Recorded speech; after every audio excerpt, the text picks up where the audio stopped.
आज इथे मॉरिशसमधील या सर्व कलाकारांनी कोकण मराठी साहित्य परिषदेच्या माध्यमातून भव्य असा सांस्कृतिक सोहळा इथे त्यांनी संपन्न केलेला आहे। अनेक प्रकारचे सांस्कृतिक कार्यक्रम या कलाकारांनी सादर केलेले आहेत। जाणून घेऊया त्यांच्याच या कार्यक्रमाबद्दल आणि एकंदरीतच मराठीच्या जागराबद्दलच्या या भावना। सर्वप्रथम कोकण मराठी साहित्य परिषदेच्या राष्ट्रीय अध्यक्षा सन्माननीय नमिताजी कीर मॅडम आपल्या इथे उपस्थित आहेत। आपल्याला असं आपण विचारू इच्छितो की आज जो मॉरिशस आणि आपला महाराष्ट्र यांचा जो संबंध आहे तो अधिक दृढ करण्याचं काम कोमसापने केलं आहे, काय सांगू शकाल आम्हाला? खरं तर आत्ता जो शब्द वापरलात की हे संबंध, हे स्नेहबंध अधिक बळकट करण्याचं काम कोमसापने केलं, हे बऱ्याच अंशी खरं आहे असं मला आजचा हा सोहळा पार पडल्यावर वाटलं। आम्ही 3 महिन्यापूर्वी गेलो होतो ज्यावेळेला मॉरिशसमध्ये, त्यावेळेला 2 दिवसाचं आम्ही आंतरराष्ट्रीय मराठी साहित्य संमेलन तिथे घेतलं, मॉरिशस आणि कोकण महाराष्ट्र यांच्यातर्फे। त्यानंतर ह्या मंडळींना आम्ही इथे आमंत्रित केलं होतं। आम्ही आमंत्रित केलं ह्याच्यापेक्षा ह्या सगळ्यांना कोकणामध्ये यायचं होतं, कारण 200 वर्षापूर्वी त्यांचे पूर्वज जे इथून गेले त्यानंतरच्या ह्या कित्येक पिढ्या गेल्या आणि या कित्येक पिढ्यांना आजही अशीच ओढ होती की आपण कोकण बघावं। या संस्थेचे अध्यक्ष श्री अर्जुनजी यांच्याशी आपण इथे बातचीत करूया। सर्वप्रथम आपलं रत्ननगरीमध्ये खूप खूप स्वागत आहे सर्वांचं। मला आपल्याला विचारावंसं वाटतं की मॉरिशसमध्ये मराठी भाषा जागवताना किंवा मॉरिशसमधल्या मराठी बांधवांच्यामध्ये मराठी भाषेचा प्रचार करताना, त्यांच्यामध्ये ही भाषा जिवंत ठेवताना नेमका आपण काय प्रयत्न करताय आणि किती वर्षापासून हे सुरू आहे काम? नमस्कार पूर्ण महाराष्ट्र जनतेला। माझं नाव अर्जुन पुतळाजी, मूळचा मी मॉरिशन पासपोर्ट, पण मनाचा मी भारतीय। माझी भूमिका आहे, माझा जॉब आहे, मी मॉरिशस ब्रॉडकास्टिंग कॉर्पोरेशनमध्ये म्हणजे मॉरिशसमध्ये दूरदर्शन केंद्र, आकाशवाणी केंद्रात मी मराठी विभागाचा प्रमुख आहे। त्याचबरोबर 2016 पासून सरकारने मला अजून एक जबाबदारी दिली, म्हणजे मॉरिशस मराठी सांस्कृतिक केंद्राचे अध्यक्ष। तेव्हापासून म्हणजे आता जवळजवळ 7 वर्षे पूर्ण होत आहे। मी MMCCTचे अध्यक्ष आहे आणि आमची भूमिका म्हणजे एकदम एकच लाईनमध्ये सांगतो की कलाकारांना मॉरिशसमध्ये किंवा आंतरराष्ट्रीय पातळीवर त्यांना प्रोत्साहन करण्यासाठी, त्यांना सर्व सुविधा, सगळं सोय देण्यासाठी ही आमची भूमिका आहे। आणि दुसरी म्हणजे इकडचे जे कलाकार येतात मॉरिशसला, महाराष्ट्र असो किंवा मेन तर महाराष्ट्राचे कलाकार जेव्हा ते मॉरिशसला येतात तेव्हा आम्ही पण तिकडे त्यांचा काय कार्यक्रमाचं आयोजन करतो। मॉरिशस मराठी कल्चर संस्थेच्या या कलाकारांनी आज रत्नागिरीमध्ये कोकण मराठी साहित्य परिषदेच्या माध्यमातून खूप सुंदर असा सांस्कृतिक कार्यक्रम सादर केला। या मॉरिशसमधील तरुणाईला मराठी भाषेविषयी वाटणारं प्रेम, मराठी भाषेविषयी वाटणारा आदर आणि त्यांना मराठी भाषेचा त्यांनी मांडलेला जागर याविषयी त्यांच्या भावना आपण आज जाणून घेणार आहोत। आज या संस्थेचे सर्व कलाकार रत्नागिरीमध्ये मॉरिशसहून खास कार्यक्रमासाठी आलेले आहेत। सर्वप्रथम या कलाकारांच्या काही भावना जाणून घेऊया। Tell me first, what's your name? Brishni Lakshman. How can you feel to come in Ratnagiri and in that Konkan region?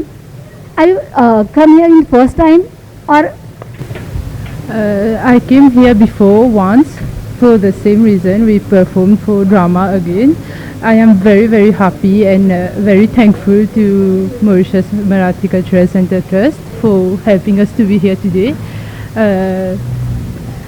I'm hoping to again win some more awards and we can maybe come back again in other years. Oh, ती म्हणते की तिला इथे यायला खूप आवडलंय आणि पुन्हा पुन्हा तिला इथे यायला आवडेल। Are you fond of Marathi culture or Marathi actors, Marathi books, Marathi literature? Which actor in Marathi film industry are you like so most? Jadhav. Siddharth Jadhav. Oh. Oh, she likes Siddharth Jadhav most. And here, what's your name for? Yakshini. यक्षिणी. या इथल्या मॉरिशसमधल्या तरुणाईची नावंसुद्धा या इथल्या मातीतल्या नावाप्रमाणेच आहेत. इथलेच उतेकर, सावंत यासारखे आपले पूर्वज मॉरिशसमध्ये जाऊन राहिले होते आणि त्यांच्याच या पिढ्यानपिढ्या मॉरिशसमध्ये आज तिथे स्थायिक झालेले आहेत. मराठी भाषेविषयी असलेले हे प्रेम आजच्या तरुणांमध्ये सुद्धा दिसतंय. No in those days you perform a Marathi drama. So Marathi drama here. You all perform the Marathi drama here. So how can you remember all the dialogues, all the accents, all that performing in that stage? So we can watch, we can saw that, and it's a fluent Marathi. We can not believe that you are came here from Mauritius. So how can you manage all that? Namaskar.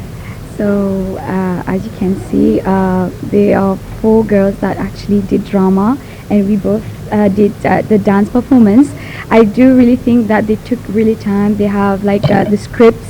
They have to learn by heart so that they can really give you the best on stage. And us, for the 6 of us, we actually did rehearsals 2 months before so we can practice our dance and make the most of it. Yes. Oh, so your practice so wonderful, and we are so pleased to hear Marathi language and Marathi drama and that all dialogues. So here some girls in that Mauritius Cultural Center performing here the Koli dance, especially in all that attire, Koli attire, and all that girls performing a very good Koli Nritya, Koli dance. So I can ask you how you feel that Koli dance in your mind when performing the Koli dance. That I have to always smile and make everyone enjoy while watching our show.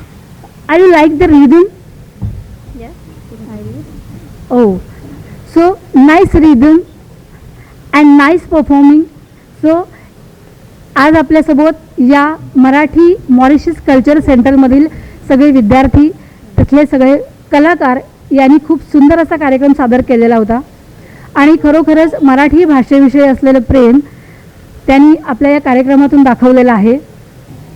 और in that only cultural centre. In Mauritius, we are very diverse, so we have many languages. It's not only Marathi that we speak at home. We have Creole, French, English, Hindi, everything. We just mix everything and talk at home, be it with friends or family or even in school. तिथली स्थानिक भाषा जी creole आहे, तसंच French भाषासुद्धा मॉरिशसमध्ये जास्त प्रमाणात बोलली जाते आणि त्याचबरोबर मराठी भाषिक जे आहेत की ज्यांची मूळ त्यांची पिढी इथे रमली मराठीमध्ये, त्या सर्व मराठी भाषिक बंधू भगिनी आणि त्यांच्या सर्व या तरुण पिढीने मराठी भाषा मॉरिशसमध्ये सुद्धा आपल्या मनामनात जपलेली आहे. टाइम्स डिजिटलला लाईक करा, सबस्क्राईब करा, शेअर करा आणि बेल आयकॉन दाबायला विसरू नका. पाहत राहा टाइम्स डिजिटल.